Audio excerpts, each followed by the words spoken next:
Going, I want to thank all of those who made this possible. The concerned citizens of the Hot Springs corridor provided the spark that got this started. As someone who has been concerned about our risk of catastrophic wildfire for many years, it was gratifying to see a group of citizens take the initiative to force the issue. Thanks are also due to County Administrative Officer Nicole Williamson and county staff for all the work they have done in preparation for this meeting. It would not have happened without their taking charge. There are also a number of state and federal agencies here whose participation is key to helping all of us understand what to expect when a catastrophic wildfire threatens one of our communities. Having good defensible space around your home is critical to your home's survival in the event of a catastrophic wildfire. If you live here in the wildland-urban interface, known as the WUI, it is your responsibility to maintain defensible space around your home. It is also state law. If you are unsure of what good defensible space involves, there is good information on the Community Wildfire Protection Plan, which is available on the county website, including information on building materials, home design, etc. You can also contact the Alpine Fire Safe Council for advice, and CAL FIRE is willing to do custom home inspections at no charge. You can phone their Station 5 at 530-577-5749 to make an appointment. There are several CAL FIRE here representatives that you can buttonhole about this as well.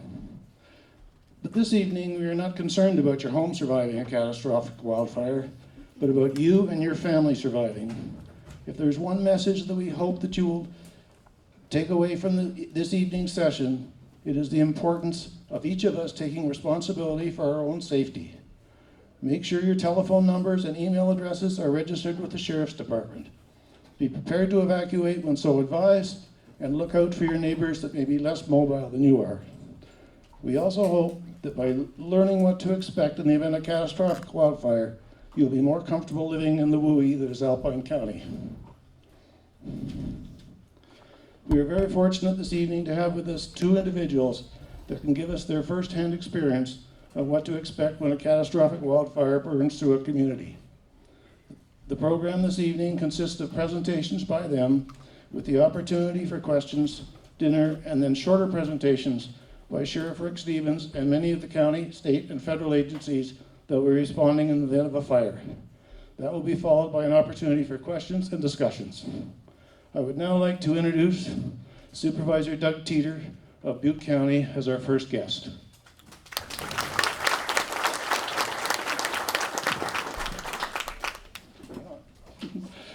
Supervisor Doug Teeter is a longtime resident of Paradise, California. He was elected in 2012 to the Butte County Board of Supervisors, and in 2014 and 2015 he served as chair of the Board of Supervisors. He currently represents Butte County on the Sierra Nevada Conservancy, the Rural County Representatives of California, known as RCRC, the Butte County Fire Safe Council, the Butte County Association of Governments, and the Butte County Air Quality Management District, among other agencies.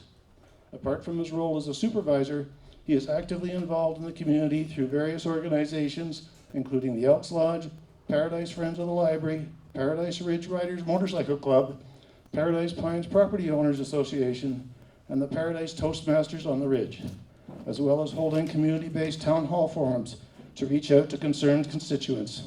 It has been reported that his Teeter Town Halls are an interesting example of democracy in action. Supervisor Teeter literally lived through the campfire. Please join me in welcoming him. Thanks, David. I owe you one. So thanks for having both Sheriff Honey and I down here, and I drew the short straw, so I'm going first. So the sheriff's very happy with that.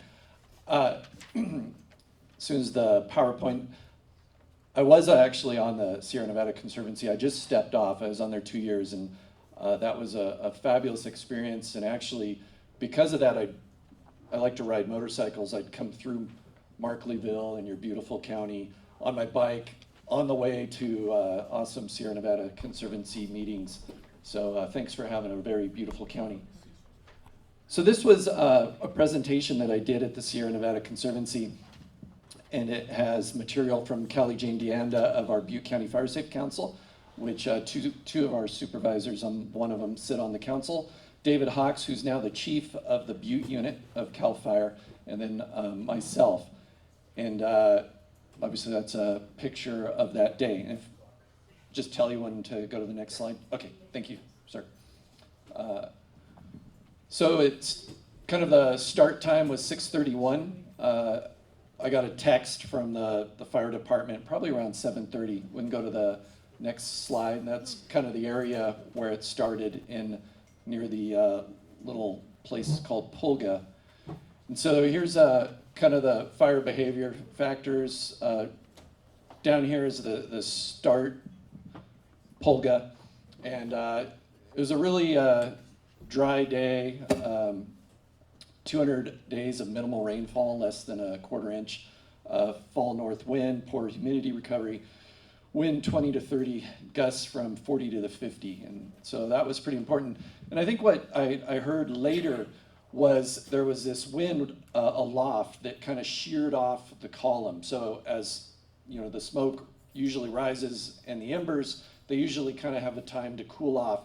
But in this case, it just sheared it off and was leading the embers right towards Paradise, which you can kind of see in the distance. Next slide, please. And I'm leaving your county has the slides, so if you ever want to look at these or share them, feel free. So this is kind of a GIS view of the fire, and starting up here, and this is the west branch of the Feather River, and this is the town. And you can see the spots, and a big, huge spot fire off Skyway. And if you're familiar with Paradise, and we'll see it in the next slide, there's like three main corridors, Pence, Clark, and Skyway. And they pretty much all got inundated right away. Next slide, please. This is from like if you were kind of towards Chico looking back, and the fire start was up in the upper left. And there you can see Skyway, and then Clark, and then off over here would have been Pence. And this was taken 10:45. My house was right about there. Next slide, please. This it doesn't show up that well, but each kind of color represents at first hours in the blue, and then the days. And next slide. So that's 5.5 hours of football field per second. And that's fine. So it started in Pulga, and I like to share my experience because I've been finding a lot of people are extremely traumatized by what they went through. So I feel if I share just kind of my experience, that way I don't show someone else's experience and it doesn't relive their experience. And so down there is my house. So 7.5 miles from the fire start. Next slide, please. This kind of shows the wind gusts, the fire start, and I put a little house there for my house. And it's not super clear, but it's 40 miles an hour. And you can see there's quite a few red spots. So next slide. This at 7:41 was falling out of the sky onto my deck out back. This was actually like one big piece of bark that was bigger than a quarter. And you think I would have caught a clue, like, whoa, this looks bad. But I'm like, hey, kids, look at this. And we send them off. Oh, pointer. I shake a lot, so no, I'm doing pretty good tonight. Must have been that helicopter ride. So this is the time we send the kids to school, is around 7:45. Next slide, please.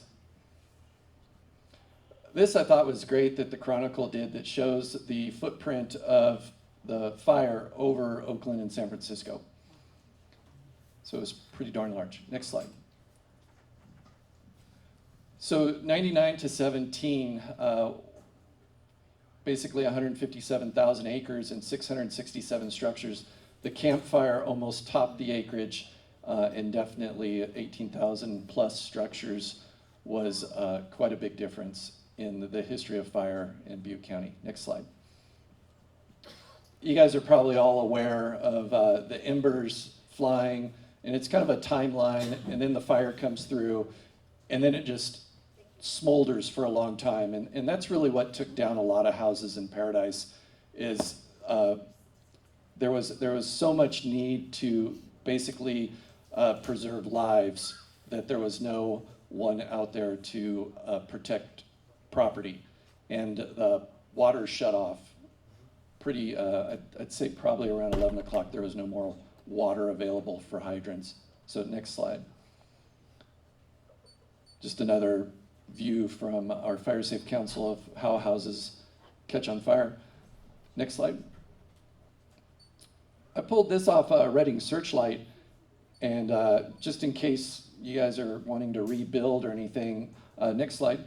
We'll just kind of scroll through things that I'm looking to do, because I had probably none of this.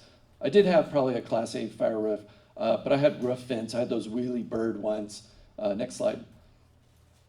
Aluminum doors and windows. I had a commercial building. I bought brand new vinyl windows that pretty much melted and the glass fell out. Tempered glass to keep them from breaking. And next slide. Concrete pavers and tiles. And then fire-resistant wood decking. That probably was one of the things that went wrong in my house. I had a big wood deck out back. Next slide. And then steel for outside stairways, stucco walls. I did have stucco walls, but I did have wood lying around the house, so I guess that's the reason I wasn't really prepared. And I think that's the big theme today is be prepared, don't be like Doug. Next slide.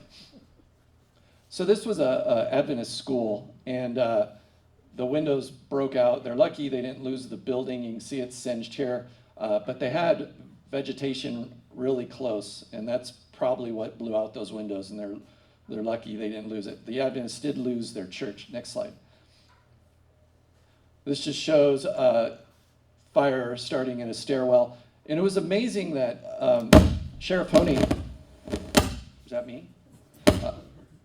Sheriff Honey took me up there shortly after the fire went through, and it was amazing to see all the gutters of the houses that survived were plumb full. So the wind blew through there, and it was November, and it just basically stripped all the dead leaves right off the trees and threw them right into houses or on top of houses. And so it's really lucky that a lot more houses weren't lost than there were.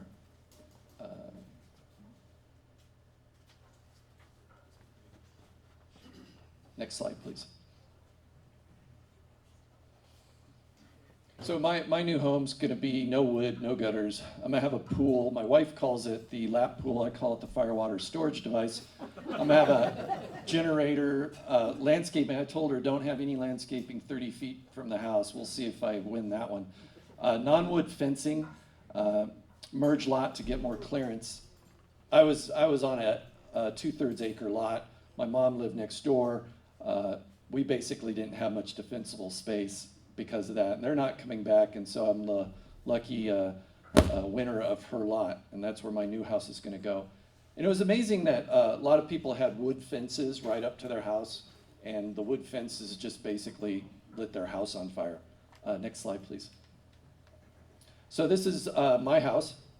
That's Mom. That's the house I grew up in. And my grandpa developed this. That was for his aunt, but since it was sold, the first house I lived in Paradise was up here. Next slide. That's my house on fire. After the fire blew over, which I'll tell you the story in a second, David Hawks, the now chief, drove me around, and we actually moved my truck to a better spot. It survived, but I got to see my house, and that was kind of a bummer. But it kind of, I guess the takeaway is I knew it went early, so I didn't have to that guilt of, wow, maybe if I could have got up there, I saved my house. But this was probably 11 o'clock, so it was pretty much gone pretty quickly in the event. Next slide. So there's my house, there's Mom's house. This house here survived, this church over here survived, but everything else around it didn't. And it was really amazing, kind of the randomness of what survived. Next slide. This is a main street, and so when my wife dropped off the kids, that's when we got the evacuation notice. She got it on her cell phone, I got it on my cell phone, and she came home and we packed our stuff, and this is probably our 4th or 5th time we've had to evacuate over the years, and so we got a lot quicker. You know, the first time we loaded up a whole cargo trailer with all our stuff, and probably took 2 hours. This time, I'd say we were out of there in a half hour. She went ahead of me. I saw my neighbor when I was leaving the drive to get on this main road, and I'm like, "Neighbor Chris, why aren't you leaving?" He's like, "Oh, we've done this a million times. I ain't leaving." And the whole time I'm talking to him, we hear explosions in the distance. So it was definitely different. And then my other neighbor called going, "Doug, I got 20 grand on my desk. Can you go get it?" And dumb me, I jump out of my car, run down to my house, because we're all neighborly. I got his keys. But I go to open my garage door, because that's how I enter my house, and it wouldn't open. I'm like, too bad, neighbor John. Run back to my car, get on the road, and it was just gridlock. And I actually, it took like an hour and a half to get to this point, probably less than a quarter. Sorry about the noise. You'll go, "That damn Butte County guy just ruined our ears."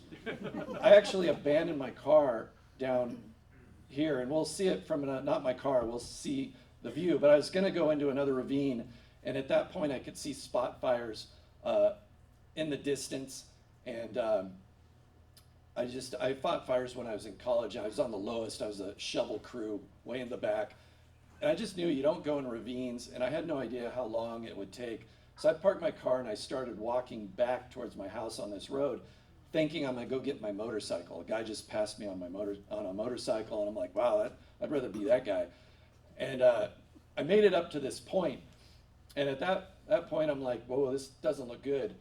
And I got in a guy's truck, and this fence, and you'll see this rock, and the video is not great, but if you ever want to see the video, I recommend it. So if we could play the truck video. And it slowed it down in the PowerPoint, and that's why I kind of made this IT nightmare for your staff here. But the wind, I think it just doesn't like me. That's all right. Nothing personal. Nothing personal.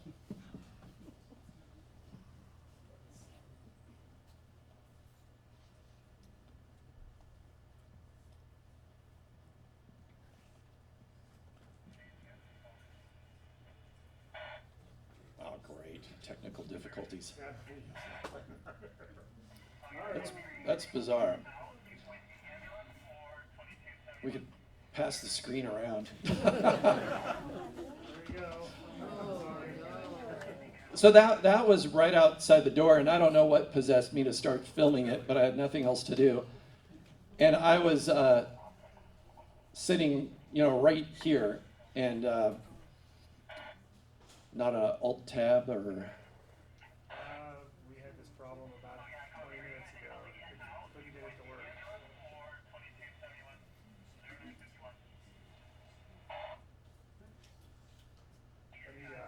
Maybe if you Close the PowerPoint. close the power or just minimize it.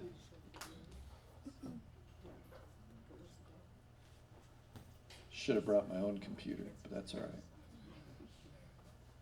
Corey, you want to come up and we'll do the song and dance returning we've been practicing? Did I ever tell you I love my sheriff? He is a great guy. Anyway, maybe we'll just go on. If you guys want to watch the videos that go along with it. We'll put them up on the county's website. Yeah, so basically, I thought I was going to die. That whole fence was on fire. It was on fire on the other side. And what I got lucky on is the guy's truck that I got into, he happened to be a CAL FIRE guy trying to evacuate in his own personal vehicle. So as soon as we get back here, we'll move on. That's all right. Frozen itself. Anybody wants to know, this is a Surface Pro. Not so pro. Oh, maybe. Oh, now we've lost the whole thing again.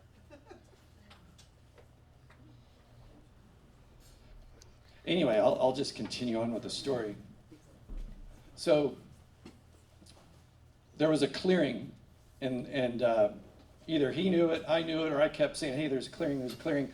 And he whips into this clearing, and I take another video of a house that was burning just to the east. And when I turn around, he's like directing cars into this clearing.